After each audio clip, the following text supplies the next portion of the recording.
6-block perimeter setup. We're all locked down here. I started to think almost immediately that it was most likely terrorism. Ed Davis called me very shortly after I learned about the bombings and said, Rick, we've had 2 terrible explosions. Send your bomb techs and send your SWAT team. So what do you need? Command center. Really big one.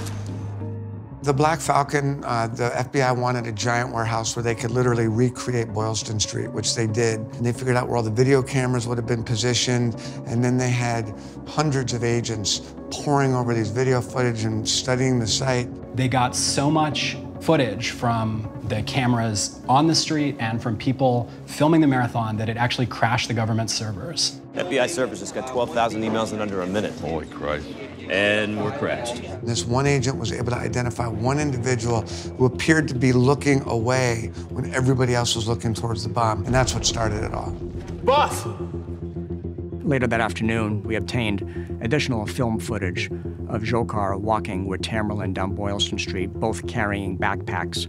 2 bombers. And we need to share this visual evidence with the American public and enlist the American public's help in identifying these 2 individuals. These 2 guys saw their pictures, realized that it would only be a matter of time before we arrested them. And they went out and tragically assassinated Sean Collier to try to get another gun. They soon realized they needed a better car, so they hijacked the car. Danny Meng, who was a young Chinese immigrant who was carjacked by the brothers, planned and executed a stunning escape. He was able to tell the police where they were, and probably more than anyone else can be given credit for stopping these guys. Very quickly, we identified the car moving around in Watertown.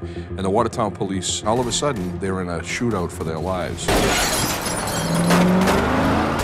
After the shootout in Watertown, Dzhokhar, the younger brother, escaped, and they lost him. They couldn't find him. They found the car was abandoned. They couldn't find him. And with Governor Patrick, a group of these men made an unprecedented decision to literally shut the city down. All civilians are asked to please shelter in place. Every inch of this city is getting searched. I often get asked about the so-called lockdown.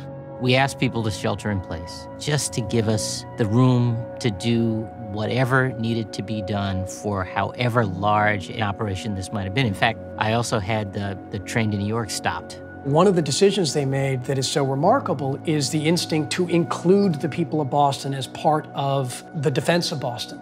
And that's the reason they were caught. And it was a tip from a brave and concerned citizen of Watertown, Massachusetts, named David Henneberry, who investigated a strange activity inside his boat and immediately contacted the law enforcement authorities and reported that. The hostage rescue team came in, brought in negotiators, tried to talk to him, put snipers in position so that they could cover and make safe the environment and give law enforcement the best possible chance to get this guy out of the boat and to prosecute him. That task force came together at all levels to work cohesively as a team, and as a result of that, we were able to apprehend both subjects within about 102 hours in the bombings.